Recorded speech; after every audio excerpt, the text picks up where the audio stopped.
All right, so welcome. With me today is Brian Thorpe, CEO of Wealthtender. Wealthtender is in the advisor lead gen category on the Kitsy's FinTech map. And today we're going to talk about how Wealthtender can help you with digital marketing and the power of SEC compliant advisor reviews. So first, Brian, tell us a little bit about your background and how you got started in financial services. Sure. Thanks for having me, Jeff. So I've been in the industry for about 25 years. Prior to launching Wealthtender, was the head of key accounts at Invesco. So I worked with Invesco for 22 plus years, and there was responsible for working with the home offices of a lot of wealth management companies around the United States, and saw an opportunity with Wealthtender to really take advantage of regulatory disruption in the space. And so when the SEC marketing rule came to fruition, we were really anticipating that this was going to create a tremendous opportunity for advisors. I know that's what we're going to talk a little bit more about today, so I won't get ahead of myself, but it's been a lot of fun since launching the company in 2019 and has really led us to where we are today. Yeah, and you were really ahead of the curve. If I remember the story right, did you have product actually available when the rule became final? So you were working on it before the rule was final, is that right? In fact, that's exactly correct. So first and foremost, even before the SEC marketing rule came into effect, we had launched Wealthtender as a digital marketing tool to help advisors get discovered online, with a real emphasis around a lot of high quality content oriented to consumers looking for financial guidance and ultimately looking to find a financial advisor. So a big part of what we were focused on leading up to the marketing rule coming into effect was driving traffic to our site. We've seen over 500,000 people coming to wealthtender.com over the last 12 months, looking for articles and coming to articles to find more information to help them make smarter money moves. And in many instances, get to know the advisors in our community, whether they specialize in particular areas that are of interest to consumers, or just generally through directories that we make available on the website as well. Interesting. So, before we get too much further down some of the product, you introduced me to some interesting concepts that I think are important for people that are doing digital marketing in a regulatory space. And so, I know a little bit about SEO, but there are two terms specifically you educated me on. And one was called, I think it's pronounced EAT, E-E-A-T, and the other one is YMYL. Maybe can you explain what these terms are and how they're important for organizations that are in a regulatory environment or like really specific, doing digital marketing with kind of these features, the EEAT and the YMYL? You bet. And I'll throw one more out there, which is SEO. A new one. Right. SEO. So, okay. Yeah. Many people are familiar increasingly with SEO, search engine optimization. And if we put our SEO nerd hat on for a minute, the terms you just mentioned, YMYL and EEAT, are acronyms within the space that really reflect how Google is looking to establish the trustworthiness of content and resources that they make available in their search results. So starting with YMYL, that stands for Your Money or Your Life, which essentially is Google's way of saying when we deliver information in a search result that's related to health or finance, things that impact people's money or their life, we need to be really extremely cautious as to the type of information that we deliver up. So if it's articles or videos, they really want to ensure that the person who wrote that article has the credibility, or the website where that article is written is an established and credible resource. And so then the EEAT stands for expertise, experience, authoritativeness, and trustworthiness. And so you can start to break down those letters, each of which are important, especially in our industry, for financial advisors to establish from an SEO perspective, from a digital marketing perspective, their authority online. And so we can dive a little bit deeper into each of those particular letters, but that's generally what those acronyms represent. Yeah, that makes a lot of sense that those things are really important, right? And if somebody was going to Google and then they were getting a bad website or getting bad advice, I mean, those would be some pretty bad outcomes.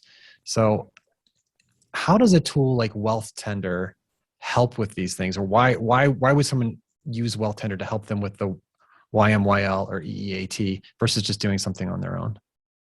Sure. So we know we sit within that your money or your life space. So from a YMYL perspective, we're squarely right there. And then the way that we can really stand out online as an advisor or as websites in the financial services space is focusing on those EEAT components. So starting with expertise, by definition, most financial advisors, they have that expertise, whether it's through professional credentials or just the experience, which gets into that next letter, so the EE, that they've ascertained through their career. And so by definition, most financial advisors have really already started to accrue that expertise and the experience that Google is looking for. So if an advisor has a website, that's already valuable as long as they're doing a good job of effectively conveying that expertise, conveying that experience, which could be done through content and copy on web pages as well as authoritative articles. So then actually that stems into those AT, so the authoritativeness, the trustworthiness. And this really gets more into areas that we can talk about where Wealthtender has really migrated going forward on the back of the SEC marketing rule, are areas to help advisors build that trustworthiness in the eyes of not only Google, but importantly, prospective clients as well. So online reviews, client testimonials, this is a really impactful way for advisors to not only reach out to their clients that have had a great experience working with them and sharing those experiences online, that really establishes that trust, not only for prospective clients, but also the search engines that see those reviews as well and can read into the sentiment of those reviews, along with the star ratings, to understand how trustworthy consumers perceive an advisor to be. And then with the authoritativeness, there are different ways that an advisor can really establish that authoritativeness as well. One of the things we do at Wealthtender is we regularly have writers reaching out, looking for quotes from advisors who are featured on our platform for inclusion in articles that they're publishing in major media outlets. And so that authoritativeness, where advisors are able to contribute their insights in topical areas relevant to their business and their knowledge area, then gives them the opportunity to have that visibility in major publications, in many instances also having links back from those articles to their websites, which now, both from a consumer perception of authoritativeness as well as from a digital marketing and SEO perspective, is really helping reinforce all of those letters when you bring it together. So the EEAT. Awesome. That's really cool. So let's dive in a little bit more specific around reviews. So I think most people are familiar with the concept of reviews, whether they've used like an Amazon review or they've gone to Google to leave a review. And I think if people they've looked today at most, if they've looked for a financial advisor, they might see a Google review, maybe, but typically they don't. Can you talk a little bit about kind of trust-based professions and specifically advisors? Like, why haven't we seen Google reviews? And then, what is it you had to do specifically with Wealthtender to allow a review to happen? Sure. So historically, for the very reason that online reviews, specifically solicited reviews, have been prohibited by financial advisors, by the SEC, we really haven't seen that proliferation of online reviews in our space. Now, with that said, we can look to other trust-based professions, doctors, lawyers, where sites like ZocDoc, lawyers.com, avo.com have been around for a very long time. And in fact, a lot of the way that we designed Wealthtender was emulating what we know has worked really well in other trust-based professions. So sites that have a lot of educational content driving consumer traffic that are interested in hiring an attorney, or in our case, hiring an advisor. But then what we ultimately know what people are looking for is those reviews. They understand and they really expect, if they're hiring a doctor or a lawyer or a financial advisor, that they have the experience, that they have the credentials. What they really want to know is, how good of a job does this financial professional do in serving their clients? And so being able to read those reviews is really impactful. So I think if we think about our own experiences, if we've had to go out and hire an attorney or look to find a doctor, that's what we're looking for, right? It's how good of a job have they done with clients or their patients, because everything else is really just table stakes. So as we go forward, now the opportunity for advisors to really get started with the SEC marketing rule that permits testimonials is really a once-in-a-generation opportunity for advisors to not only become better marketers, taking advantage of the tremendous goodwill they've built up with their clients, but also providing consumers that opportunity to be able to make more educated and informed hiring decisions. And so going back to why we haven't seen those reviews, it's really because unless you as a financial advisor, or again, even if it was a doctor or a lawyer, in many instances, people aren't going to write a review in our space unless you're actually reaching out and asking them to do so. So as we go forward and as advisors now have that permission to ask their clients to write a review, what we've in fact seen is there's almost this pent up demand amongst clients to write reviews. In fact, we've heard anecdotally that a number of advisors, their clients have said, I'm surprised you haven't asked me to write a review before. I'd be happy to write a review. And of course, it was, well, we weren't permitted to ask you before. But the fact is, we've seen over 500 reviews come in just since we've launched, subsequent to the rule coming into effect. And they're almost all 5-star reviews. And just to be clear, because advisors are going to say, well, almost. So even the reviews that haven't been 5 stars were 4-star reviews and still glowing reviews, but from people that are really reluctant to give out a 5-star review unless it's like their granddaughter in a recital, perhaps. So overall, it's a really exciting opportunity for advisors. Yeah. And we're seeing a lot of very happy advisors with the results of that so far. Yeah. Yeah. So I first came kind of acquainted with the tool through the reviews, but Wealthtender does a few other things. Can you talk maybe a little bit of now kind of some of the digital marketing and how it helps with some of the other aspects in addition to the reviews? Sure. And maybe just continuing on the reviews for a minute, because I didn't really address the difference between our platform and Google reviews. Oh, so that's a key. That's a key. Things, yeah. For sure. Right. So, where we are so highly regulated, one of the things that's really important to recognize is that the SEC, with their permissions to leverage online reviews, expects there to be clear and prominent disclosures accompanying each and every review that indicate whether or not the individual who wrote the review is a current client or if they've never been a client, either of which is perfectly acceptable. It just needs to be disclosed. Whether or not the individual that wrote the review was compensated or not, and then whether or not there are any conflicts of interest. So it's actually fairly straightforward, but other review platforms like Google, like Yelp, aren't designed to incorporate those disclosures. So we wanted to make sure that was entirely baked into the process so that we can serve up a fully compliant solution for advisors and their compliance officers. Yeah, I mean, I know you read different marketers online talking about, and they were espousing, the value of Google reviews, and it makes sense, right? For all kinds of reasons. Went to the compliance team, talked to them, and they were just like hard no for all the reasons you just said. So I actually felt a little disheartened. But then when I came across your product, and you had followed the rules, and you had all the checks and balances in place to do it, it was really exciting. It's a good opportunity for advisors to be able to do some of those things.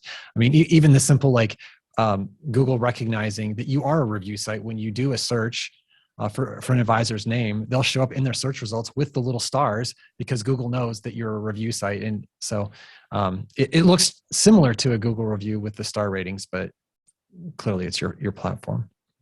Yeah, and I'm glad you brought that up because that's a very good point. So once an advisor has around 5 reviews that they've received on their Wealthtender profile page, those gold stars will start to appear in Google search results. So it's sending positive trust signals to Google's algorithms to help advisors rank higher, and also pops off the page. So if a consumer sees the gold stars, if they've maybe received the names of 3 advisors that they're thinking about hiring, no doubt it's going to be that advisor that has reviews that's going to be much more likely to get that introductory call set up versus those that don't. And I think down the road, if it's 5 years from now, we're really going to see this as table stakes where consumers start to say, well, why would I want to speak with you if you don't have any reviews? Today advisors have a response to that to say, well, we haven't really been able to ask our clients. But increasingly, that's going to really become something I think consumers are going to expect to see, just like we all, if we were hiring a doctor or an attorney, would expect to see that as well. I also think the review helps to give a little bit more color to the person. Those reviews are going to tell some sort of insight about that customer base. And, a lot of advisors are starting to have a niche or niche kind of, outside of their geography. And some of those reviews can kind of give some additional insights into how that advisor's been able to help them with some specifics as well. Yeah, that's exactly correct. Absolutely the gold stars help, but really what people are looking for is, let me understand how this advisor makes them feel. And being able to look through to the qualitative nature of those reviews is really what it's all about. Yeah. Has this advisor helped somebody like me? like Not me. just have they help, yeah, but have they help Right. someone like me? Yeah, exactly. All Exactly. right, cool. I think we got the reviews covered pretty well. So give me, For sure. let's talk just a few highlights with a few more minutes left on kind of some of the other areas that you help outside of reviews. Sure. So, we touched on this at the outset. Again, a big part of our focus with that content that is relevant to consumers looking for an advisor is also really important to the advisors that are looking to attract their ideal clients. So, we increasingly see a lot of advisors who are focused on attracting clients with a particular characteristics, or whether it's based on their occupation or their age or life stage. So, a lot of the content we're publishing is really oriented around helping advisors attract their ideal clients. So the opportunity for advisors to get quoted and featured in those types of articles on Wealthtender. But then we also have a content partnership with sites like MSN.com, where advisors have the opportunity to get quoted, featured. We've seen over 2 million page views of content that we've published on MSN.com just year to date. So terrific opportunities for advisors to, again, really build that authoritativeness, and then also get visibility through content syndication through outlets like the Associated Press, where we're regularly pushing out content as well. So really, from our perspective, we're really trying to be a low-cost complement to other marketing activities for advisors. Most advisors that come aboard are paying $39 a month to be on the platform for most of the benefits that we've talked about today, and no additional cost. So very different from other lead gen solutions, where essentially you're having to pay per lead and then competing with other advisors to try and hurry up and be the first person to reach out to that prospect, or giving up 25% of your economics into perpetuity for the benefit of getting that lead in the door. So, those can be more effective in getting prospects in the door much more quickly. But ultimately, we see what we're doing at Wealthtender to really be an investment in advisors' business, so that over time, you're increasingly going to see more prospects coming to you directly, leveraging those great reviews that you've received from clients and getting more visibility organically on Google. Yeah, I think, two key highlights there. One, cost effectiveness, right? This is for the cost of, for an annual cost, you might pay for a lead or two, with some other systems. And the other is just the ability to get into some of these big publications. I was shocked. I didn't realize that some of the advisors on your platform were on some of these, like you said, MSN popping into an article. And it's not like they had a huge following on any other social media channel. Just by being part of the Wealthtender network, they were able to get, an article with their name published, which was surprising to me, for sure. For sure. And, an advisor generally wouldn't be able to afford working with a PR agency that may charge $5,000 or $10,000 a month. Yeah. And we've really seen some great success with a number of advisors getting similar type exposure for $39 a month. So it really is just a tremendous value proposition for advisors, especially those that are interested in taking the time to responding to those writers when they're reaching out and looking for quotes. Yeah, awesome. So I have a few closing comments. Thank you for spending some time with us today. So Wealthtender, I think it's really interesting. Obviously the reviews is big. You're kind of the leader and pioneer in doing reviews for advisors. So I think this is a great time for advisors to try this. You're going to be kind of on the cutting edge, as not a lot of advisors are doing this yet, especially since there's previously been a prohibition. So this is kind of the first really, official way you can do it. And then the second, just all the digital marketing opportunities. When you think about even trying to do SEO and get opportunities with, other news outlets, like you mentioned, like MSN, I think a lot of opportunities, very good value overall. So Brian, if somebody's interested and they want to learn more about Wealthtender, what is the best way for them to reach out or learn more? Sure. So they can reach out to me, Brian, at wealthtender.com, or by visiting wealthtender.com/grow, which provides a page with all of the benefits to advisors, as well as the different options that we offer depending upon which benefits an advisor would like to prioritize. Awesome. All right, Brian, thank you so much. My pleasure. Thanks, Jeff.